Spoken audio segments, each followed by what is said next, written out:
Hello everyone, હું HK. Barad cooking ચેનલમાંથી બોલું છું.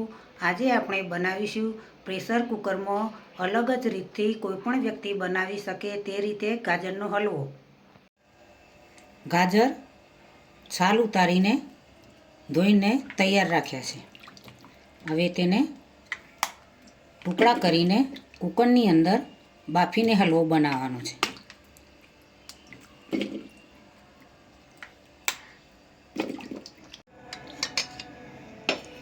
1 કિલો ગાજર લીધા છે.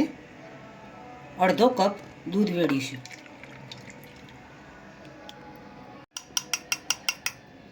એક ચમચી ઘી એડ કરીશું.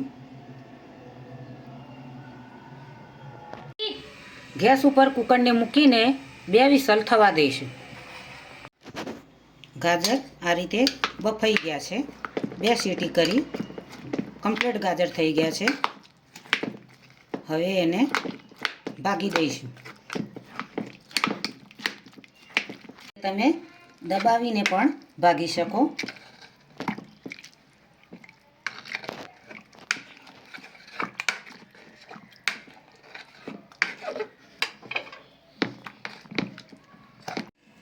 આ રીતે ગાજરને બાફીને તેનો સૂંદો કરી દીધો.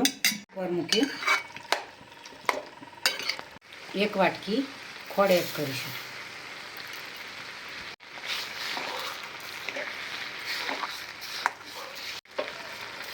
મિક્સ કરી દઈશું ખોળ.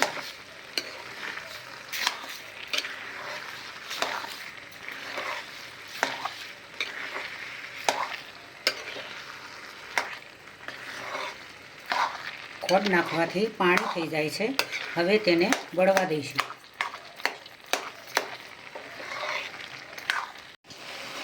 આ રીતે હલાવતા રહેવું. દૂધ સુકાઈ જાય, બળી જાય ત્યાં સુધી હલાવવાનું છે. દૂધ અને ખોળનું પાણી થયું હોય તે પણ બળી જાય ત્યાં સુધી હલાવવાનું છે.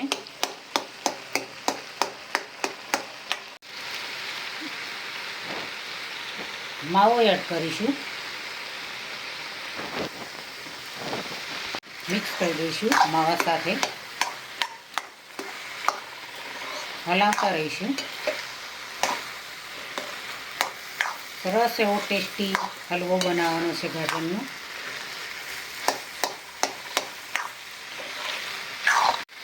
ઇલાયચી પાવડર, ડ્રાયફ્રૂટ,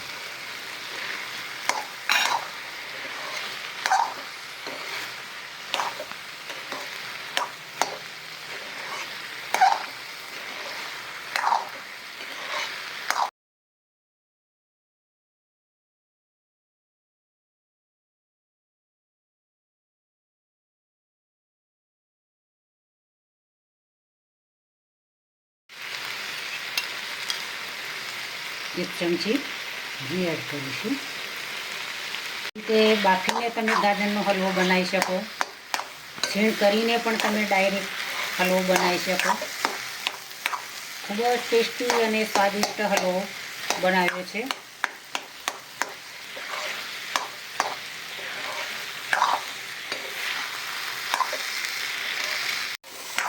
તૈયાર થઈ ગયો છે ગાજરનો હલવો. કઢાઈમાં પણ હવે ચોટતો નથી. મસ્ત રીતે હલવો તૈયાર થઈ ગયો.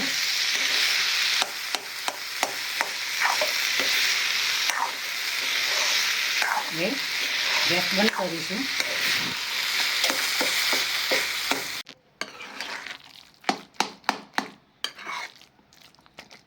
હલવો તૈયાર થઈ ગયો છે. પ્લેટની અંદર સર્વ કરીશું.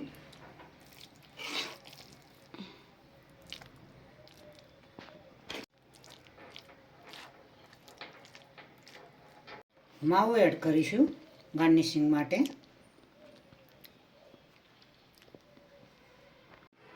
ડ્રાયફ્રૂટ એડ કરીશું. પ્રસંગમાં હોય તેવો જ તમે હલવો ગાજરનો ઘરે બનાવીને પણ ખાઈ શકો છો. તહેવાર પર પણ, તહેવાર હોય, દિવાળીનો તહેવાર હોય કોઈ બી તહેવાર હોય તો તમે આ રીતે ગાજર લાવીને હલવો બનાવીને ખાઈ શકો છો.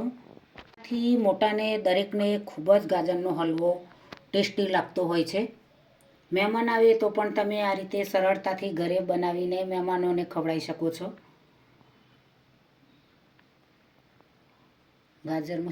ગાજર ઓખ માટે પણ ખૂબ સારા હોય છે. તેમાં એ વિટામિન આવે છે. તેનું જ્યુસ બનાવીને પણ તમે પી શકો.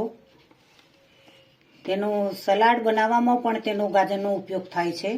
તેનું અથાણું પણ બને છે. અનેક રીતે ગાજરનો ઉપયોગ થતો હોય છે. મારી ચેનલને સબસ્ક્રાઈબ કરજો, મારા વિડીયોને લાઈક કરજો, શેર કરજો, બને તો કોમેન્ટ કરજો. ચલો મળીશું નવી રેસીપી સાથે. બાય.